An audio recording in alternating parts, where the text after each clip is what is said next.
Hey, day 11 of Cybersecurity Month. Today, we're going to start a series within a series. So, rather than talking about individual things you can do to increase your security posture, we're going to talk about a couple of different popular frameworks that help dictate what your posture needs to be, maybe. So, over the next few days, we're going to talk about different things like different kinds of compliance or different frameworks used to measure security, things like that. The first one up we're going to talk about is CMMC. It's the Cybersecurity Maturity Model Certification. It's a relatively new one. It's managed by the Department of Defense, and it's there to sort of help provide security for the defense industrial base. So we're not talking about like top secret, guided missile plans. We're talking about supply chain. We're talking about infrastructure. We're talking about those kinds of things. So specifically, CMMC covers federal contract information as well as controlled unclassified information. Um, and it's an evolving kind of credential. It started rolling out, or the rollout is happening actively. It won't be completed for a few more years.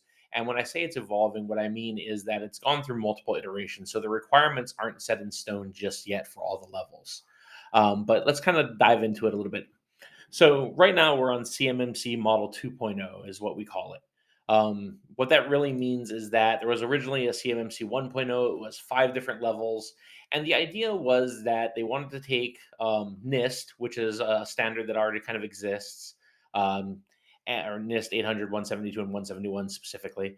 But they wanted to take that set of regulation and that set of requirements and build it out into a format that people could easily follow and kind of build to. And they wanted to make it so smaller businesses that were going after contracts that didn't need as high of security were pretty clear on what they did and didn't have to do to meet those requirements.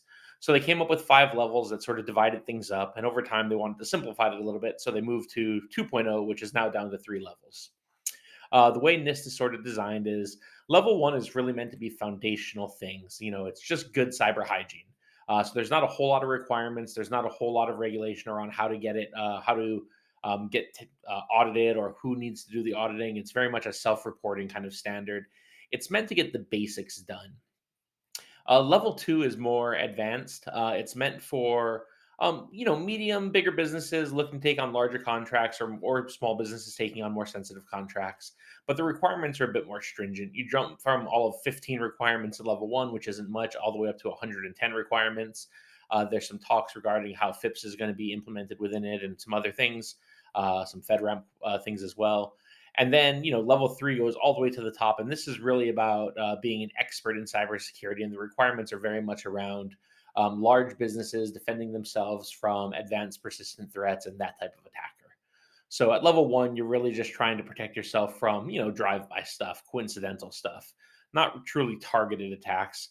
Level three, you're definitely a business that someone is intentionally trying to break into to steal the information you have.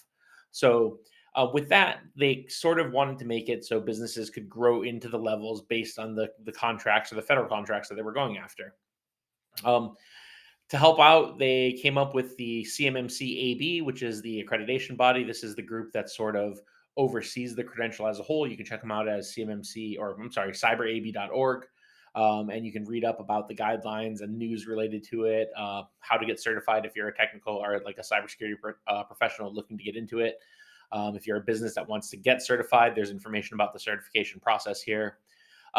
The Division of Acquisitions and Sustainment is who oversees it as a whole as a credential. So if you come to this website, it's acq.osd.mil, and you look for the CMMC area, you'll find all of the auditing credential or the auditing guidelines and the actual requirements and things like that. And then if you're looking for help, they created actually what they call a CMMC Marketplace. And this is where you can find professionals that can help you. As you can see, I'm listed there along with my company. I'm CMMC RP, so I have a little bit of background in this stuff. There's a handful of different credential levels. RP isn't anything impressive. It just means that I did the basic introductory courses to CMMC, and I'm certified to help people kind of understand how it works. If you're looking for someone to do an audit, you need to find that correct credential. If you're looking for an organization to help you implement CMMC related solutions, you'll find somebody with those credentials. If you're looking for a trainer to train you on how CMMC works, there's a separate credential for that kind of stuff. But the marketplace is there to help you find truly credentialed people who have the background and the certifications needed. With all things security, it's a data point. You don't need to be certified to know how CMMC works, but it certainly helps. But yeah, if you have any questions about CMMC, feel free to post them. It's definitely evolving, so I'll probably do another video sometime, in the next 6 months when the next iteration of this comes out. But for now, that's CMMC, and happy day 11 of Cybersecurity Awareness Month. Have a great day.